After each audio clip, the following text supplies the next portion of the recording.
राजीव और नैना की शादी को लगभग 3 साल हो चुके हैं, लेकिन उनके घर में किसी भी प्रकार की खुशी ने दस्तक ही नहीं दिया था। ऐसी स्थिति में लोगों का बार बार सवाल करना आम बात हो चुका था। नैना को तो बचपन से ही शादी करने का शौक था और वह अपनी माँ से कहा करती थी कि बड़ी होकर एक अच्छी माँ बनेगी। हालांकि उसकी यह ख्वाहिश आज तक पूरी नहीं हो पाई और जिसका उसे बहुत बेसब्री से इंतज़ार था। शादी के कुछ दिन तक दोनों पति पत्नी शहर से दूर रहते थे, जहाँ वे अपने हिसाब से अपनी ज़िंदगी जी रहे थे और बहुत ज़्यादा खुश थे। लेकिन राजीव की नौकरी के चले जाने की वजह से उसे वापस अपने होम टाउन आना पड़ा और अपने परिवार के साथ रहना पड़ा, जहाँ पर उसके माता पिता, छोटा भाई और एक बहन थी। देखते देखते समय आगे बढ़ा और राजीव की बहन की शादी हो गई और अपने घर चली गई। वैसे तो नैना की सास स्वभाव की अच्छी थी और उन्होंने हमेशा नैना का साथ दिया और कभी किसी ने भी अगर नैना के लिए कुछ कड़वाहट बोली हो तो उन्होंने नैना का ही साथ दिया था। एक बार की बात है, जब पड़ोस में रहने वाली शीला चाची उनके घर में बैठने आई और जब नैना उनके लिए गर्मा गर्म पकौड़े लेकर आई, तब शीला चाची की मुंह से निकल पड़ा, अरे बहू, अब हमें इस आंगन में किलकारी की आवाज़ सुनने हैं। जानते हो, तुम्हारी शादी के बाद ही विभा के बेटे की शादी हुई, लेकिन आज उनके घर में खुशियां दिखाई देती हैं क्योंकि उनके यहाँ जुड़वा बच्चों ने जन्म लिया। इस बात के बाद नैना के चेहरे से हंसी गायब हो जाती है और वह अपने आंसुओं को छुपाते हुए वहां से निकल जाती है। हालांकि नैना की सास ने सारी बात संभाली और उन्होंने नैना से कुछ भी नहीं कहा। नैना चुपचाप अपना सारा काम निपटाती और खाली समय में वह कई सारी बातों को सोचने लगती, जिसकी वजह से कभी कभी उसकी तबीयत खराब होने लगती। जिस पर राजीव ने नैना से कहा था कि मैं तुम्हें उदास नहीं देख सकता और तुम्हें छुट्टियों में कहीं बाहर घुमाने ले जाना चाहता हूँ, ताकि तुम्हारा दिमाग फ्रेश हो और तुम नए सिरे से शुरुआत कर सको। नैना को एक ही बात का सहारा था कि चाहे कुछ भी हो जाए, उसका पति हमेशा उसका साथ देगा, क्योंकि राजी उसे बहुत अच्छे से समझाता और उसकी हर परेशानियों को दूर करने की कोशिश करता था। नैना और राजीव की शादी को लगभग 9 साल हो गए थे और अभी भी उन्हें माता पिता बनने का सुख नहीं मिला था। बहुत ही जल्द राजीव के छोटे भाई अमित की भी शादी हो गई और 1 साल के बाद ही उनके यहाँ एक प्यारे से बेटे का जन्म हुआ। क्योंकि नैना राजीव के बच्चा ना होने पर उसके छोटे भाई से मिली खुशी से सभी बहुत खुश थे और अब नैना और राजीव की बजाय सभी घर वाले छोटे भाई अमित की ही पूछ परख करने लगते हैं। एक दिन की बात है, जब घर के सभी सदस्य अपने कामों में लीन थे, उसी समय अमित का बच्चा जोरों जोरों से रोने लगा और उसी समय नैना वहाँ से गुजर रही थी। उसने उस बच्चे को गोद में उठा लिया। तभी अचानक से आवाज़ सुनाई दी थी कि जो उसकी देवरानी की थी। उसने कहा, भाभी, मेरे बच्चे के पास उसकी माँ है। आप क्यों बार बार मेरे बच्चे के पास आकर अपना हक जताना चाहती हैं? यह बात नैना को बिल्कुल अच्छी नहीं लगी। उसने चुपचाप बच्चे को देवरानी को देकर अपने कमरे में आ गई। ऐसे ही जब भी आस पड़ोस के लोग उसके घर आते तो हमेशा नैना को ताना मारते कि तुमसे पहले ही तुम्हारी देवरानी का बच्चा हो गया, लेकिन तुम तो कुछ सोचती ही नहीं हो। राजीव इस बात को समझ चुका था कि नैना इन सारी बातों से बहुत दुखी हो रही थी और जो सास पहले नैना का साथ दिया करती थी, अब वह भी बच्चे के मोह में नैना को उसके पास नहीं जाने देती थी और अब नैना को वे ज़्यादा पसंद नहीं करती थी। जब देवर के बच्चे का पहला जन्मदिन आता है, उस समय नैना ने भी कई सारी डिश बनाने के बारे में सोचा और उसने पूरा सहयोग भी दिया, लेकिन फिर भी सास और देवरानी उससे ना ही बात करती और ना ही उससे अपने दिल की बात बताती। नैना को तो यकीन ही नहीं हो रहा था कि जिन लोगों के भरोसे वो इस घर में है, उन लोगों ने ही उसका भरोसा तोड़ दिया। अब तो नैना की तबीयत और भी ज़्यादा खराब होने लगी, क्योंकि वह हर बात को बहुत सोचने लगी थी और इस वजह से उसका बीपी काफ़ी डाउन हो चुका था। एक दिन नैना अचानक किचन में काम कर रही थी और उसी समय चक्कर आने की वजह से वह बेहोश हो जाती है। जब डॉक्टर को बुलाया जाता है तब पता चलता है कि उसकी तबीयत इतनी खराब हुई है क्योंकि उसका बीपी काफ़ी ज़्यादा कम हो चुका है और इस वजह से उसे हॉस्पिटल में भी एडमिट कराना पड़ सकता है। नैना को बार बार एक ही बात खाए जा रही थी कि शादी के इतने साल बाद भी वह माँ नहीं बन सकी। ऐसा नहीं था कि उसने डॉक्टरों से सलाह मशवरा नहीं किया हो। शहर में आने वाले हर डॉक्टर से सलाह मशवरा कर चुकी थी, लेकिन कोई भी फायदा नहीं हो रहा था। राजीव ने उसकी तबीयत देखते हुए नैना को 1 महीने के लिए मायके भेज दिया ताकि वह अपनी तबीयत को ठीक कर सके। एक दिन वह बैठकर टीवी देख रही थी कि उसी समय पड़ोस की शीला चाची उसके घर पहुंच गई और उससे कहने लगी, तुम्हारे बारे में सोचकर मुझे बहुत बुरा लगता है। तुम्हारी और राजीव की जोड़ी बहुत अच्छी थी और तुम लोग मुझे बहुत अच्छे लगते थे, लेकिन नियति को कुछ और ही मंजूर था। नैना ने आश्चर्य से चाची की ओर देखा, तब उसे पता चला कि घर वाले राजीव की दूसरी शादी की बात कर रहे हैं, क्योंकि उन्हें ऐसा लगता है कि नैना अब उन्हें संतान सुख नहीं दे सकती और अब वे लोग नहीं चाहते कि नैना उनके घर में रहे। नैना को इस बात पर बहुत गुस्सा आया क्योंकि आज तक उसने इस घर के लिए काफ़ी कुछ किया था और कभी भी किसी भी घर वाले को दुखी और परेशान नहीं किया था। उसने अपने बहू होने का फ़र्ज बहुत अच्छे से निभाया और कभी कोई कमी नहीं रखी। फिर आज उसकी इस कमी के लिए घर वालों ने ऐसा फैसला कैसे ले लिया? क्या नैना उनकी कोई भी नहीं लगती? उसके मन में लाखों सवाल चल रहे थे। चाची तो अपना काम करके निकल गई थी, लेकिन उसके दिमाग में होने वाली हलचल को रोक नहीं सकी थी। कभी नैना को लगता कि उसे राजीव से बात कर लेना चाहिए, तो कभी नैना को उसके नाम से नफरत होने लगी थी, क्योंकि जिन लोगों को उसने अपना समझा था आज वही पराए नजर आ रहे थे। जहाँ नैना 1 महीने के लिए मायके आई थी, अब उसे यहाँ रहते हुए 2 महीने हो गए थे और नैना के माता पिता भी अब चिंतित नजर आने लगे थे। अचानक एक दिन नैना को यह बात पता चलती है कि देवर देवरानी के बेटे को बहुत ही खतरनाक बीमारी ने जकड़ लिया है और इस वजह से उसे ब्लड की आवश्यकता है। तब उसे याद आता है कि उसका और देवरानी के बच्चे का ब्लड ग्रुप एक ही है और वह तुरंत हॉस्पिटल पहुंचकर अपना फर्ज अदा करती है और उस बच्चे को अपना खून देती है। यह देखकर देवर देवरानी की आंखों में पानी आ जाता है और दोनों हाथ जोड़कर नैना के सामने बैठ जाते हैं।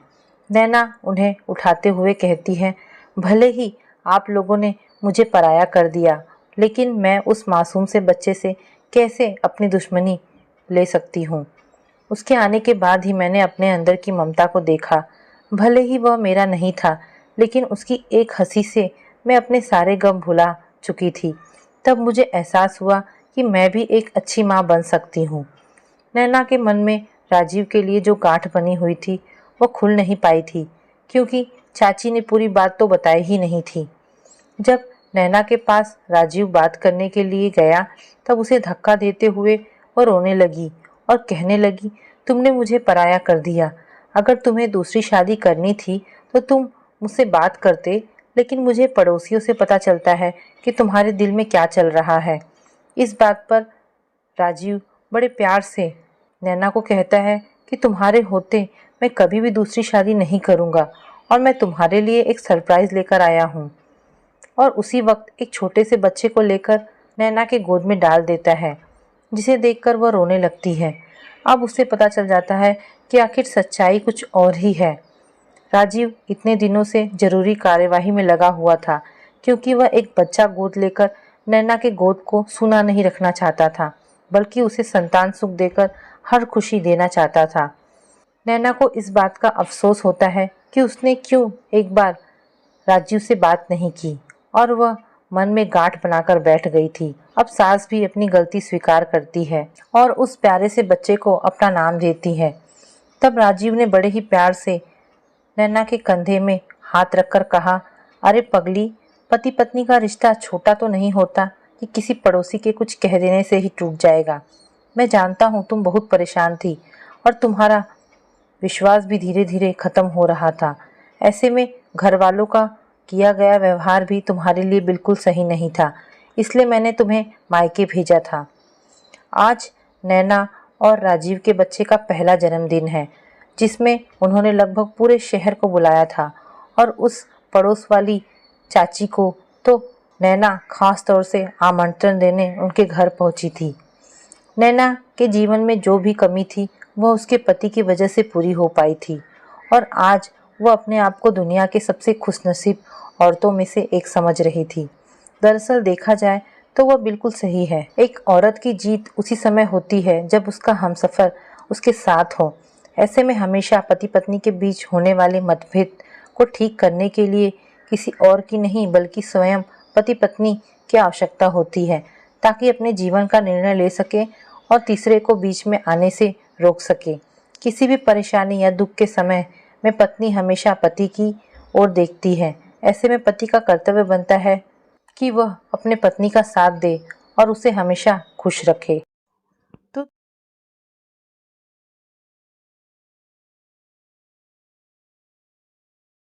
सीमा को घर छोड़कर पापा के यहाँ आए 15 दिन हो गए, पर ना जाने क्यों इस बार ये 15 दिन युगों की तरह कटे। ना माँ से बात करना अच्छा लगता, ना पापा का सामना करना। एक अपराध बोध सा हमेशा बना रहता, जैसे उसने अपनी लापरवाही से उनकी किसी बहुमूल्य वस्तु को खो दिया था। पूरी तत्परता से माँ और पापा उसका ख्याल रख रहे हैं, जिसके पीछे झांकती हुई उनकी संशय की चिंताएं उसे स्पष्ट दिखाई देती है। उन्हें डर है कहीं वह डिप्रेशन में कुछ कर ना ले। कैसा दुर्भाग्य है यह।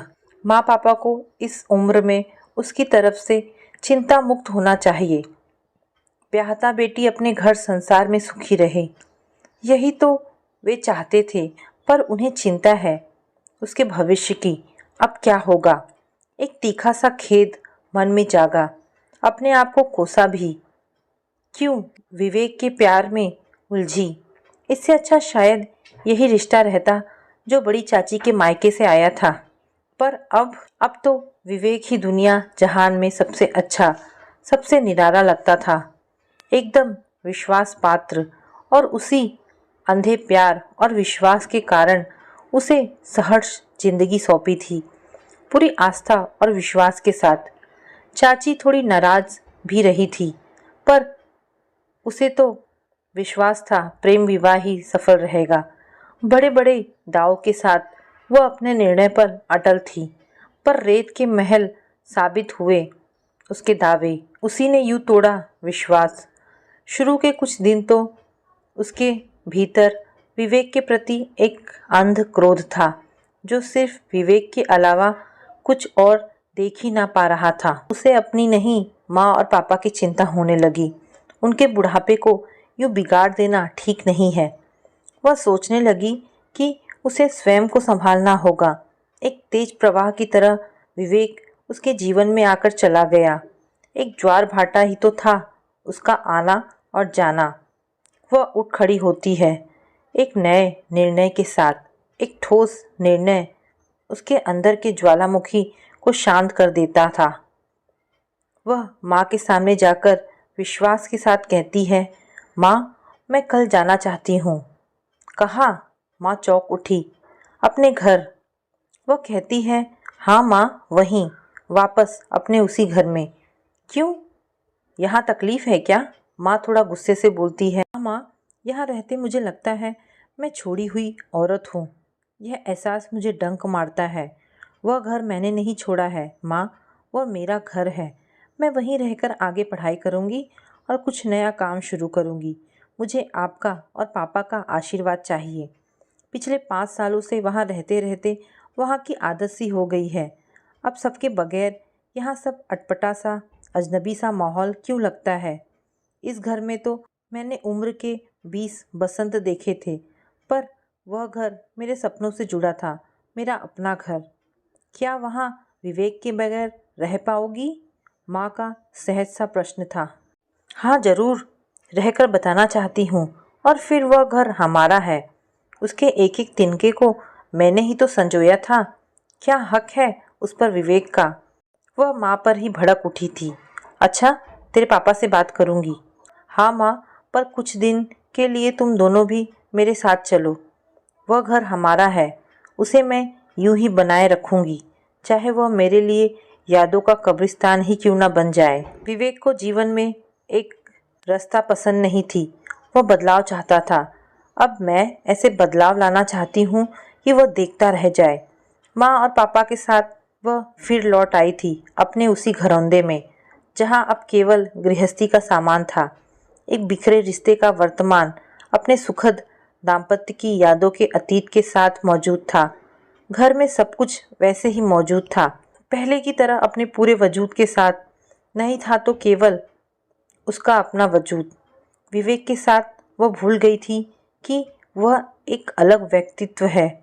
उसने ढाल लिया था स्वयं को विवेक के वजूद में। सीमा शायद सोचना ही भूल गई थी अपने बारे में। नहीं नहीं, वो जो सोचती थी, जो करती थी, उसके केंद्र में ही विवेक होता था। क्या बनाना है, क्या सजाना है, क्या पहनना है, सब कुछ विवेक की पसंद के अनुसार करने लगी थी। वह कहीं थी ही नहीं जैसे। क्यों इतना निर्भर हो गई थी उस एक शख्स पर। विवेक की पसंद नापसंद इतनी हावी थी उस पर कि लगा कि वह खोल के अंदर जी रही थी, अब तक अंडे के अंदर पनपे उस चूजे की तरह, जो समझता है बस इतना सा ही है संसार। पर आज अब अचानक उस खोल के टूट जाने पर वह आश्चर्यचकित है। घर में लौटने वाले वे क्षण बड़े कठिन थे।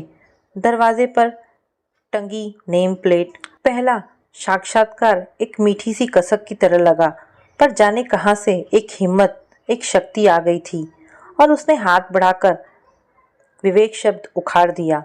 अब वहाँ केवल सीमा नाम था। उसने प्रवेश किया देहरी के अंदर और शुरू किया अपने बिखरे वजूद को समेटने का काम। रात भर सोचती रही, सो नहीं पाई थी। साथ वाली खाली जगह जीवन में आई रिक्तता का एहसास कराती रही। रात भर अपने आप से बुदबुदाती रही, तुम पागल हो सीमा, एकदम पागल। पर मैं पागल भी कहाँ हूँ। कितना अच्छा होता अगर मैं पागल हो जाती। तब कोई जिम्मेदारी, कोई लोकलाज नहीं, चीखो चिल्लाओ कोई डर नहीं। पर पागल होने जैसी भाग्यवान मैं कहाँ। वह तो चीख कर चिल्लाकर अपनी भड़ास भी नहीं निकाल सकती। माँ या बाबूजी को सुनकर कुछ हो गया तो। जीवन में विवेक के साथ ब्याह के निर्णय के बाद शायद ही कोई निर्णय उसने लिया हो। विवेक अक्सर मजाक में ही कह देता था, तुम कभी अपने लिए निर्णय नहीं लेती, कब तक यूं ही मेरे निर्णय में हाँ करती रहोगी। तुम्हें क्या तकलीफ होती है।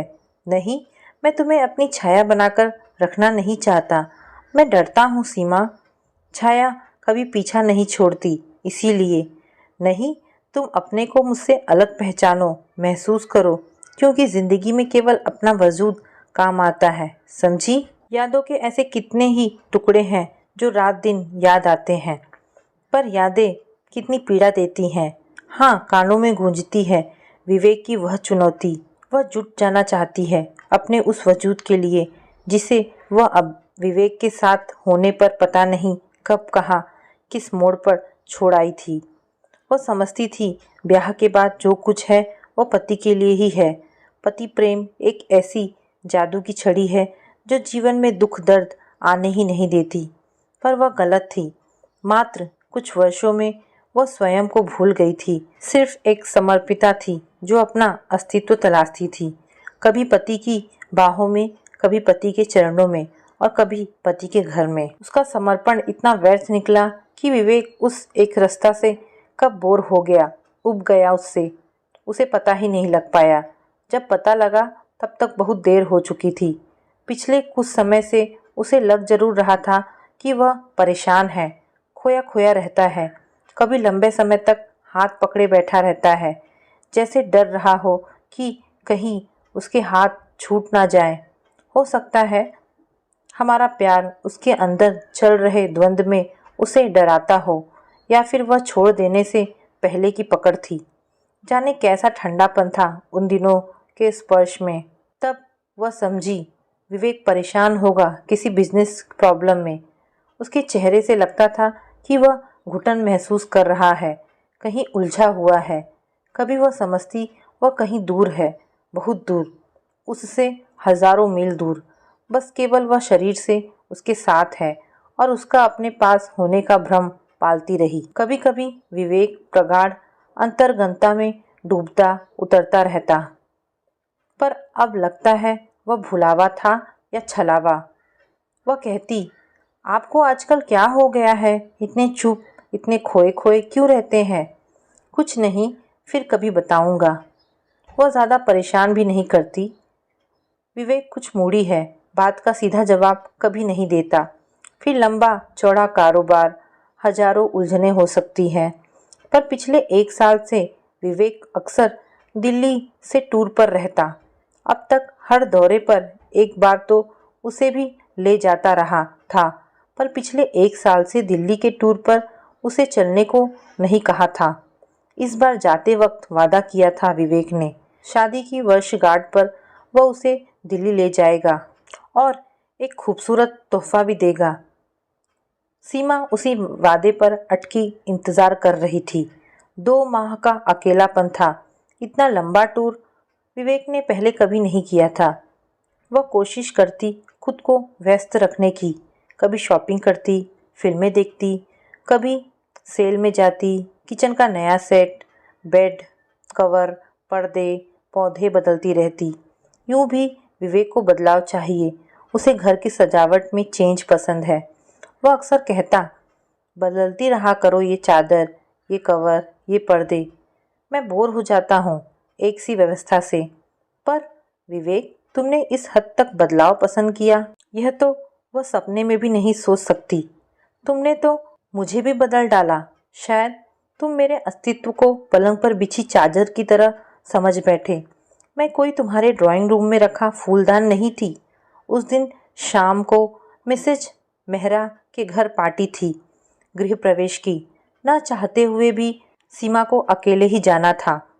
वहीं मुलाकात हो गई मेहरा की दिल्ली वाली बुआ जी से। अरे बुआ जी आप, वह चहक उठी थी। वे उसे अच्छी लगती हैं, पहले कई बार मिल चुकी थी। हाँ सीमा, कैसी हो? एकदम ठीक, वह बोल गई। दिल्ली आने वाली हूँ, उसने उत्साह से कहा। विवेक तो वहीं है आजकल। कुछ रुककर सीमा ने फिर कहा, क्या अक्सर वहीं रहने लगा है? पूछते हुए उनका चेहरा एकाएक गंभीर हो गया।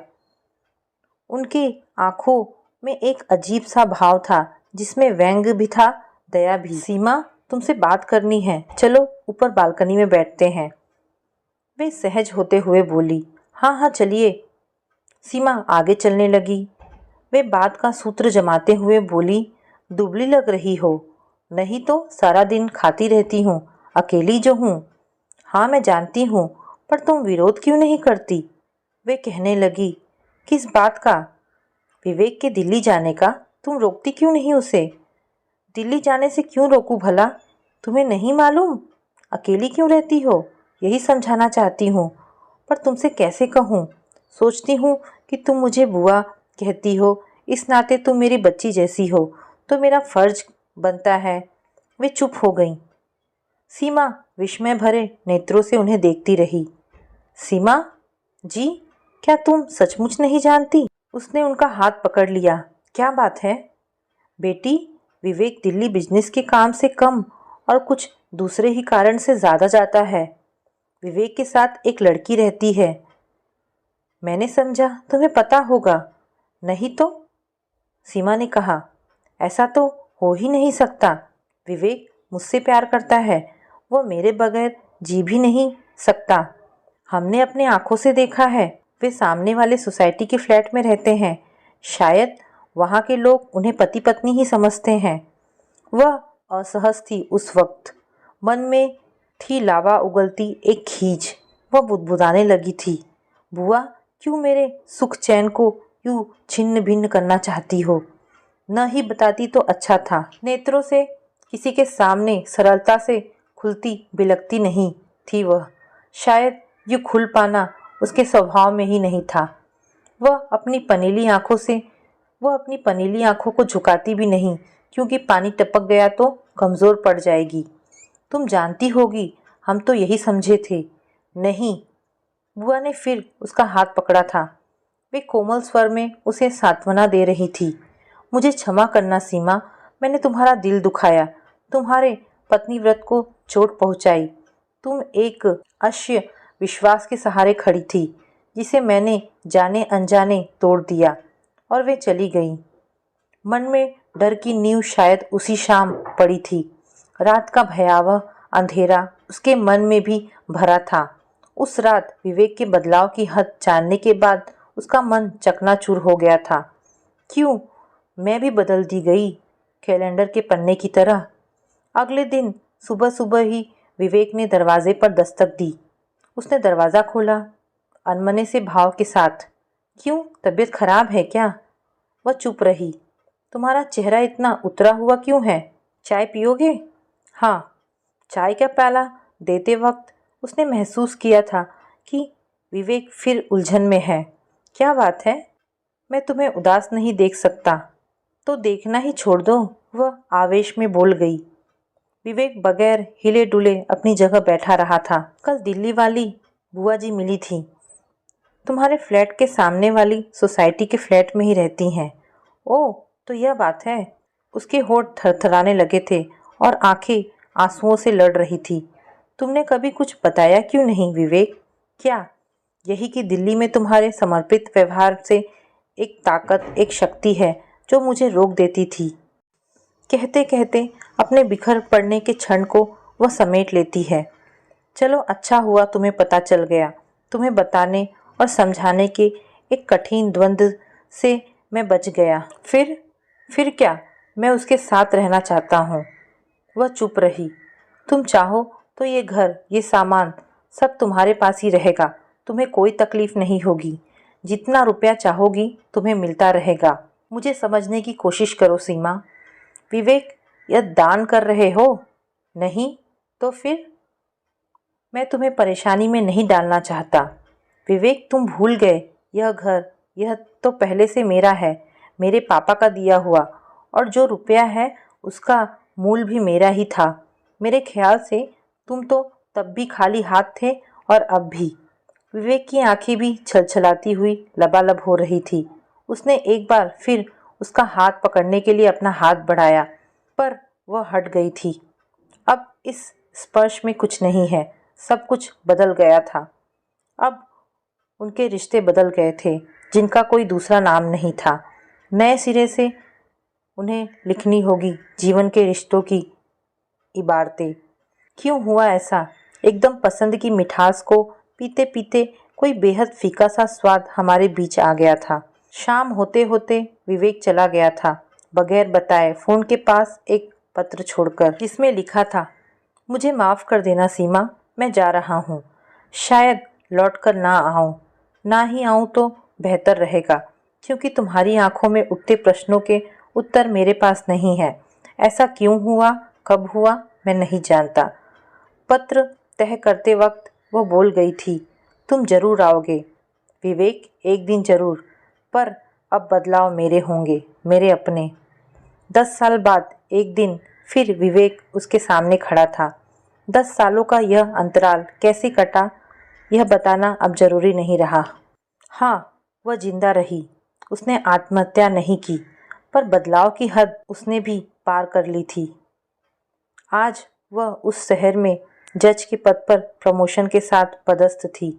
जी हाँ, उसी शहर में। कभी अपने लिए सही निर्णय न कर पाने वाली सीमा उसी कुर्सी पर है जहाँ दूसरों के लिए भी निर्णय देने होते हैं। ऐसे निर्णय जो जीवन के मायने बदल सकते हैं। एक दिन कोर्ट पहुंची तो आंखें विस्मय से फटी रह गई। सामने 40 साल की उम्र में ही 60 साल के प्रौढ़ की तरह विवेक खड़ा था। फाइल सामने थी। मिसेस गरिमा मिश्रा अपने पति विवेक से तलाक चाहती है। केस में आरोप था, विवेक बच्चे को जन्म देने में असक्षम है और गरिमा मां बनना चाहती है। विवेक आश्चर्यचकित थे। उसे देखकर उनकी आंखें प्रश्नोत्सुक थी। शायद खुद भी थी वह उसे सामने देखकर। बदलाव चाहने वाले विवेक शायद बदलाव के क्रम में उसे फिर पसंद कर रहे हो। आज उसे निर्णय देना था, पर विवेक तो उसके मन के कटघरे से बहुत पहले ही मुक्त हो गया था। आज वह एक पत्नी के नहीं, एक जज के कटघरे में खड़े थे और निर्णय करने वाली थी सीमा, जिसे विवेक निर्णय लेने में कमज़ोर कहता था। गरिमा मिश्रा भी सामने थी, सांवली दुबली सी लड़की, जिसने उसके जीवन में यह बदलाव ला दिया था। उसके अपराधी तो शायद दोनों ही थे। एक तेजस्वी एकाग्रता लाते हुए उसने आंखों पर चश्मा चढ़ाया, पर गरिमा के वकील के न आने पर केस मुलतवी हो गया। विवेक और गरिमा चले गए। वह शाम के 5 बजे तक अनमनी सी कोर्ट में ही बैठी रही। शाम को जाने के लिए बाहर निकली तो विवेक सामने खड़े थे। सीमा, कैसी हो? अच्छी हूँ। सीमा, अब तो तुम्हें पता चल गया होगा कि मैं विवेक, मुझे तो तब भी पता था। तुम्हें याद है, माँ के कहने पर हमने एक बार मेडिकल चेकअप करवाया था। हाँ, पर रिपोर्ट यही थी। मैंने तुम्हें नहीं बताया था, यह सोचकर कि तुम सच स्वीकार नहीं कर पाओगे। वह बोलते बोलते रुआसी हो गई। हाँ, और मैंने तुम्हें इसलिए धोखा दिया क्योंकि मैं पिता बनना चाहता था। मैं समझा कि तुम में कमी है, तुम कभी माँ नहीं बन सकती। सीमा, मुझे क्षमा कर दो प्लीज़। तभी सीमा के पति अजय गाड़ी लेकर उसे लेने आ गए और उसकी 5 वर्षीय बेटी दौड़कर उससे लिपट गई, मम्मी मम्मी कहते हुए। सीमा, ये तुम्हारी बेटी? हाँ। विवेक, बदलाव की एक हद यह भी है। इनसे मिलो, ये मेरे पति हैं, अजय। सीमा, जल्दी ही चलो, हमारी टिकट बुक है और हम लेट हो रहे हैं। कहते हुए अजय उसे खींच ले गए, बिना विवेक की तरफ कोई ध्यान दिए। हाँ, यही सच है। सीमा उनके साथ गाड़ी की ओर तेजी से कदम बढ़ाते हुए सोच रही थी। तो दोस्तों, ये कहानी यहाँ पर समाप्त होती है। आपको ये कहानी कैसी लगी मुझे कमेंट करके अवश्य बताएं। धन्यवाद दोस्तों।